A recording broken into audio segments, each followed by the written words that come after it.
The Kepler Military Academy had been the galaxy's premier combat training facility for over 3 centuries, which was impressive considering most civilizations couldn't agree on what constituted proper table manners, let alone military doctrine. Suspended in the gravitational sweet spot between 2 dying stars, the Academy's crystalline spires gleamed with the kind of architectural arrogance that screamed "We're better than you" in 17 different languages. And honestly, they probably were. The Academy's reputation rested on a simple premise. They took the galaxy's finest warrior species and turned them into the galaxy's finest warriors.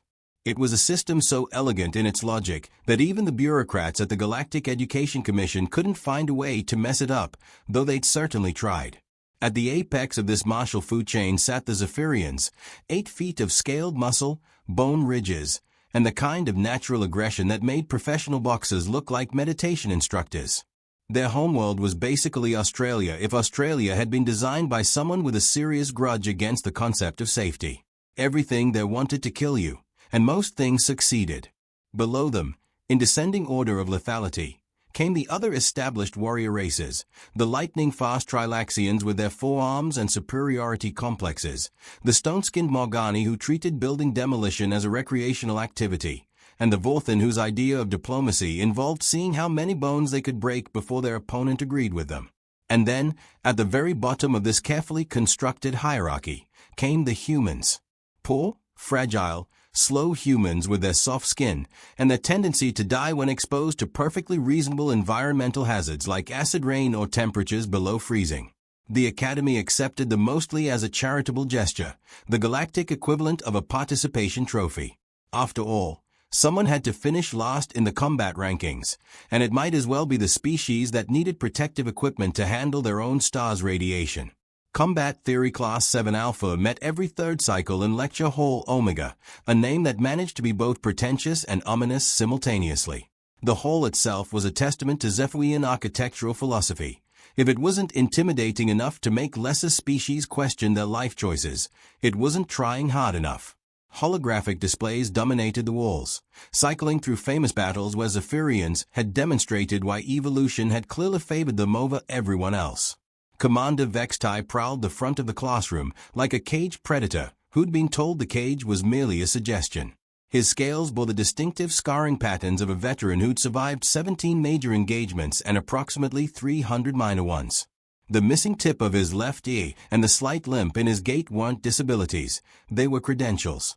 Combat Theory, he announced to the assembled students, his voice carrying the kind of authority that made even the furniture pay attention, is the foundation upon which all tactical superiority rests. Without understanding the why behind the how, you are merely animals with better weapons. The students, 43 representatives of the galaxy's most formidable species, nodded with a kind of sage understanding that suggested they'd heard this speech before, and were prepared to hear it many more times.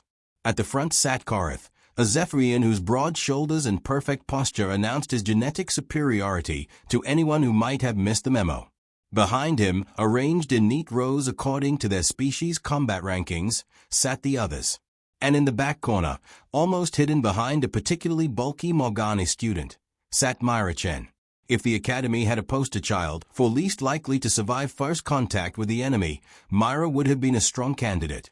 She stood barely 5.5 feet tall, possessed the kind of build that suggested her primary evolutionary adaptation had been hiding behind larger objects, and had the unsettling habit of taking notes during lectures that other students treated as opportunities for competitive posturing.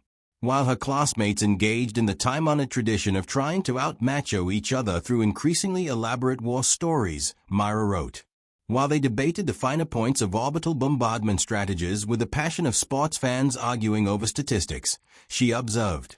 While they competed to demonstrate their species' natural advantages through impromptu displays of strength, speed, or aggression, she remained silent. It was, the other students agreed, exactly what you'd expect from a human. Today, Commander Vextai continued, his predatory gaze sweeping across the classroom, we will examine the Battle of Kepler 7, where superior Zephyrian tactics overcame a numerically superior enemy force.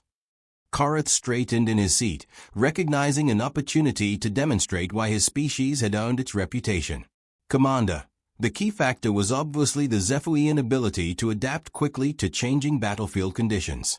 While other species might hesitate or require additional planning time, Zephyrians trust their instincts. An excellent observation, Vextai acknowledged, and several students nodded appreciatively. The Trilaxian perspective. A four-armed student near the front raised two hands simultaneously, a gesture that other species found either impressive or showing off, depending on their mood. Speed of execution was crucial. The Zephyrian forces moved faster than their opponents could react, creating tactical advantages through superior positioning. More nods. More appreciative murmurs. More glances toward the back corner where the human sat, still writing, still silent, still apparently missing the point of what constituted meaningful classroom participation. The discussion continued for another hour, each species contributing insights that perfectly aligned with their genetic predispositions.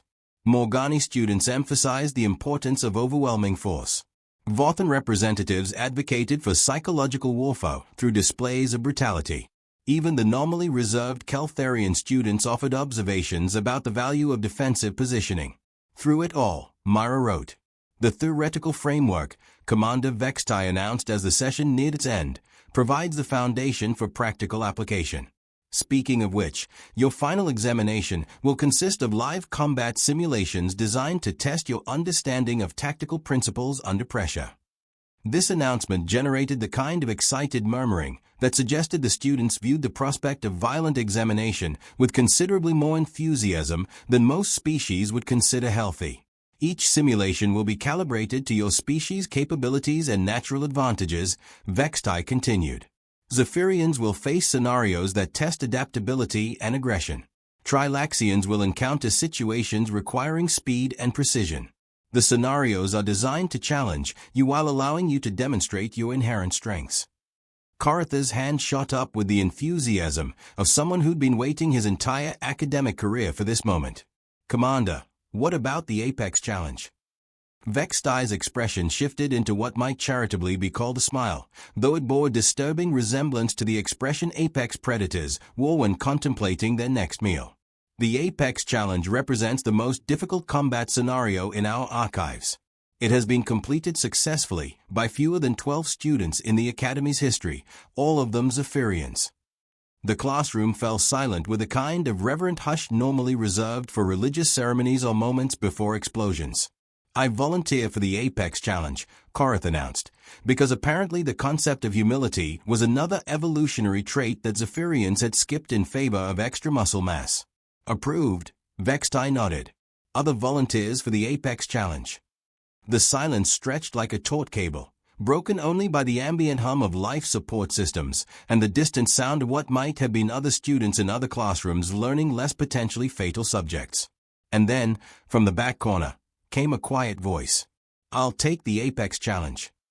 The classroom turned as one entity, 4 to 3 pairs of alien eyes focusing on the human who had just volunteered for what amounted to academic suicide. Even Commander Vextai paused, his scarred features arranging themselves into an expression of what might have been concern or might have been morbid curiosity. Miss Chen, he said slowly, perhaps you should reconsider. The Apex Challenge is designed for species with different capabilities than your own. Mira looked up from her notes for the first time during the entire semester, meeting the commander's gaze with steady brown eyes that held no trace of bravado or false confidence. I understand the requirements, Commander. I'd like to attempt the Apex Challenge. The following silence was pregnant with the kind of anticipation normally associated with impending disasters. Several students exchanged glances that ranged from incredulous to pitying. A few began making what sounded suspiciously like betting arrangements. Korrath turned in his seat, fixing Mira with the kind of stare that had probably intimidated entire planetary defense forces. Are you certain? The Apex Challenge isn't designed for academic participation. The condescension dripped from his words like honey from a particularly arrogant bee, but Mira simply nodded. I'm certain. Commander Vextai studied her for a long moment, his predator's instincts apparently wrestling with some combination of professional duty and genuine concern for student welfare. Finally, he nodded slowly. Very well. The examinations will commence next cycle. I suggest you all use the time to prepare appropriately. As students filed out of the classroom, their conversations buzzed with speculation about the humans' chances of survival, both literal and academic. The general consensus seemed to be that they were about to witness either the galaxy's most spectacular example of human determination or its most tragic case of academic overreach. Mira packed her notes with the same methodical precision she brought to everything else, apparently unmoved by the attention her decision had generated. As she reached the door, Commander Vextai's voice stopped her. "Miss Chen." She turned, and for a moment, the battle-scarred Zephyrian looked almost paternal. The Apex Challenge has broken students from species specifically evolved for combat. There is no shame in reconsidering. Mira's smile was small but genuine. "Thank you for the concern, Commander. I'll be fine." And with that, she left, leaving behind a classroom full of aliens who were about to learn that sometimes the most dangerous predators were the ones that didn't bother to advertise. The next cycle arrived with the inevitability of entropy and the enthusiasm of a tax audit. The Academy's primary combat simulation chamber had been configured for maximum spectacle, because apparently even educational institutions felt the need to turn everything into entertainment. The chamber itself was a marvel of military engineering masquerading as a teaching tool. Holographic projectors lined the walls, floor, and ceiling, capable of creating tactical scenarios so realistic that students occasionally forgot they were simulations and tried to keep souvenir weapons.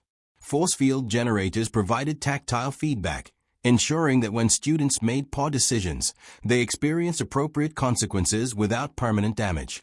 The viewing gallery overlooked the chamber like a Roman amphitheater, though with better life support systems and significantly more advanced betting pools. Students, instructors, and even a few off-duty administrators had gathered to witness what promised to be either an impressive display of tactical skill or an object lesson in the dangers of academic overconfidence. The first students performed exactly as their genetic heritage suggested they would.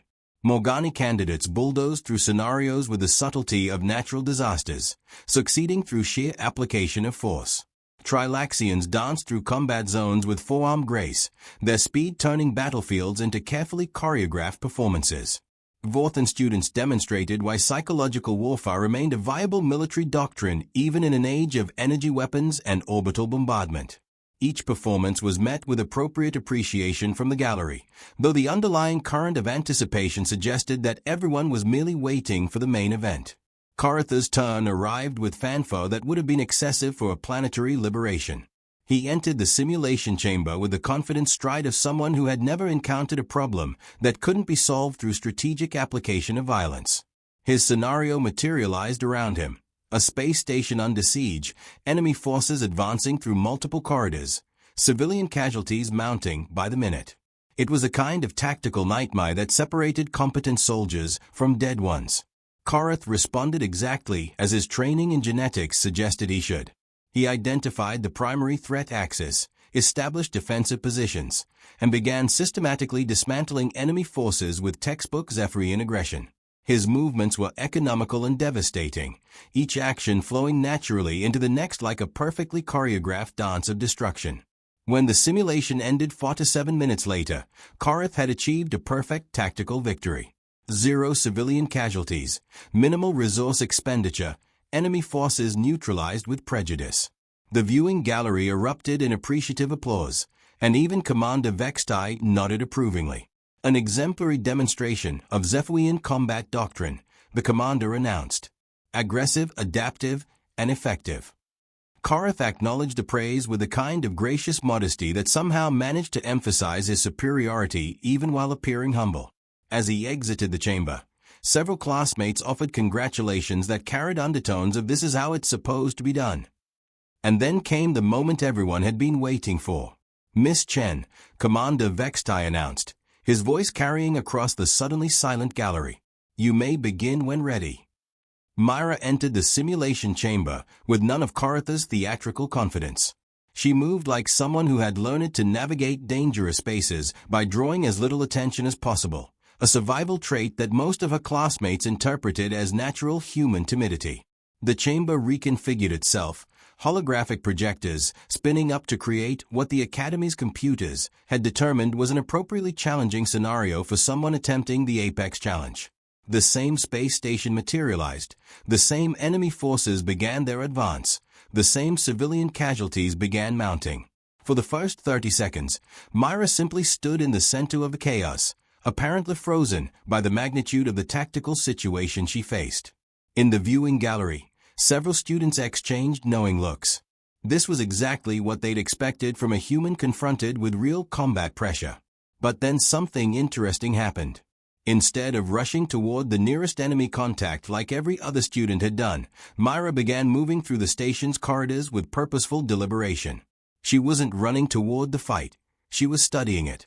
In the gallery, Commander Vextai leaned forward slightly, his scarred features shifting into an expression of professional interest. Whatever he was seeing didn't match his expectations of human behavior under pressure. Mira reached what appeared to be a maintenance junction and paused, her hands dancing over a control panel with a kind of familiarity that suggested extensive technical knowledge. Suddenly, several sections of the station's lighting shifted to emergency power, creating shadows in areas that had been brightly illuminated moments before. Interesting tactical choice, murmured a Trilaxian instructor in the gallery. She's manipulating the environmental conditions instead of engaging directly. What followed was unlike anything the Academy's combat archives had recorded. Instead of meeting enemy forces head-on, Mira began using the station itself as a weapon. Blast doors sealed at precisely calculated moments, channeling enemy movements into predetermined kill zones. Environmental systems created atmospheric disturbances that confused enemy senses. Even the station's artificial gravity became a tactical asset as Mira manipulated localized field generators to create disorienting spatial anomalies. Enemy forces found themselves fighting not just a defender, but the entire environment. Corridors became mazes, familiar spaces turned treacherous, and what should have been a straightforward assault transformed into a nightmarish journey through a station that seemed actively hostile to their presence. But the simulation's true test wasn't environmental manipulation. It was a final boss encounter that every Apex Challenge candidate had to face. The station's main corridor filled with smoke and debris as the holographic systems generated the ultimate opponent, a perfect digital recreation of Korrath at peak combat efficiency, armed with standard Zephyrian weapons and possessing all the tactical knowledge that had made his earlier performance so impressive. In the viewing gallery, the real Korrath straightened with interest. This was the moment that would separate academic theory from practical reality. Every previous Apex Challenge candidate had faced some version of this encounter, and success required defeating an opponent specifically designed to represent the pinnacle of galactic military capability. The holographic Korrath advanced with predatory confidence, his movements a perfect recreation of Zephyrian combat doctrine. He established visual contact with Mira, assessed her threat level, and began closing distance with the methodical precision of a natural apex predator. Mira didn't hesitate. She didn't posture. She didn't waste time with verbal challenges or dramatic confrontations. She simply acted. What happened next lasted exactly 2.3 seconds, though it would be analyzed and debated in military academies across the galaxy for decades afterward. Mira moved with the kind of fluid precision that suggested extensive combat experience rather than academic training. Instead of engaging the holographic Korrath directly, she exploited a tactical weakness that only someone who had studied his earlier performance could have identified. During his perfect demonstration, Korrath had shown a slight preference for right-side positioning when establishing defensive angles, a minor habit that most observers would never notice, but someone with real combat experience might file away for future reference. Mira used that preference against him. She feinted left, drawing his defensive response, then exploited the split-second opening his habitual positioning created. Her movement was economical, devastating, and absolutely final. The holographic Korrath collapsed, his digital perfection undone by someone who had been watching, learning, and preparing while everyone else had been talking. The simulation ended. The viewing gallery fell into the kind of silence normally associated with funeral services or moments of profound religious revelation. 43 alien students stared at the human who had just accomplished something that 12 students in the Academy's entire history had managed, and she'd done it in a way that none of them had ever seen before. Commander Vextai stood slowly, his scarred features displaying an expression that might have been surprise, respect, or possibly indigestion. "Miss Chen," he said carefully, "that was unconventional." Mira nodded politely. "Thank you, Commander." "Where," he continued, "did you learn to fight like that?" The question hung in the air like smoke from a battlefield, and for the first time since entering the academy, Mira's quiet demeanor shifted slightly. When she spoke, her voice carried undertones that suggested experiences her classmates couldn't begin to imagine. "The Kepler Colony Defensive Actions, Commander. 3rd Infantry Regiment, Human Colonial Defense Forces. 2 tours." The silence in the gallery deepened. Several students exchanged glances that suggested they were rapidly recalculating their assumptions about human military capability. "You're a veteran," Vextai stated, and it wasn't a question. "Yes, sir." "Why didn't you mention this in your application?" Mira's smile was small and sharp. "You didn't ask about actual combat experience, Commander." The application focused on academic qualifications and species compatibility ratings. Korrath found his voice, though it carried a slight tremor that hadn't been there before. "You've been studying us." "Yes," Mira replied simply. "Combat theory is interesting, but real tactical knowledge comes from understanding how your opponents actually fight, not how they think they fight." The implications of this statement rippled through the viewing gallery like shockwaves from an orbital bombardment. Every student who had participated in classroom discussions, every demonstration of species-specific tactics, every casual display of natural advantages, all of it had been observed, analyzed, and catalogued by someone who understood the difference between academic theory and practical application. The silence, Commander Vextai said slowly, wasn't academic intimidation. "No, sir. It was professional assessment." In the uncomfortable quiet that followed, several uncomfortable truths began settling over the assembled students like dust after an explosion. The human they had dismissed as naturally inferior had been conducting surveillance operations while they thought they were attending classes. The quiet note-taking hadn't been academic dedication, it had been intelligence gathering. And most unsettling of all, their assumptions about natural hierarchies and genetic superiority had just been shattered by someone who had learned to fight not in theoretical scenarios, but in places where failure meant death rather than poor grades. The Academy's carefully constructed hierarchy suddenly seemed less like scientific fact and more like institutional bias. "Well," Commander Vextai said finally, his voice carrying the dry humor of someone who had just witnessed his educational philosophy get systematically dismantled by a student he'd been prepared to pity. "I believe this concludes our examination period." As students filed out of the viewing gallery, their conversations buzzed with the kind of animated discussion that suggested worldviews were being rapidly revised. Several approached Mira with questions that ranged from respectful curiosity to barely concealed alarm. Through it all, she maintained the same quiet demeanor that had characterized her entire academic career, though now it seemed less like natural human timidity and more like the professional discretion of someone who understood the value of operational security. The Academy's administrators would spend the following weeks reviewing their admission procedures, their curriculum, and their fundamental assumptions about species-based capability assessments. Several would quietly acknowledge that their institution's reputation for military excellence might have been based more on selective admission policies than actual educational superiority. But perhaps the most significant change occurred in Combat Theory Class 7 Alpha, where classroom discussions took on a notably different character. Students who had once competed to demonstrate their species' natural advantages now found themselves asking different questions about adaptability, innovation, and the distinction between genetic predisposition and tactical competence. And in the back corner, Mira Chen continued taking notes, though now her classmates understood that she wasn't trying to learn from them. She was still studying them. The galaxy, it seemed, had just received a lesson in the dangers of underestimating quiet students who did their homework.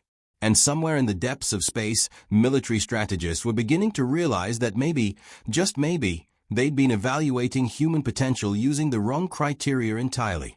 After all, in a universe full of species bred for war, sometimes the most dangerous predator was the one that had actually been to war and lived to take notes about it. The irony wasn't lost on anyone paying attention. The Academy that prided itself on identifying and training apex warriors had spent an entire semester being quietly evaluated by one, and none of them had even noticed. Evolution, as it turned out, had some interesting ideas about what constituted survival traits. And sometimes the best camouflage was simply being underestimated by everyone around you. Class dismissed.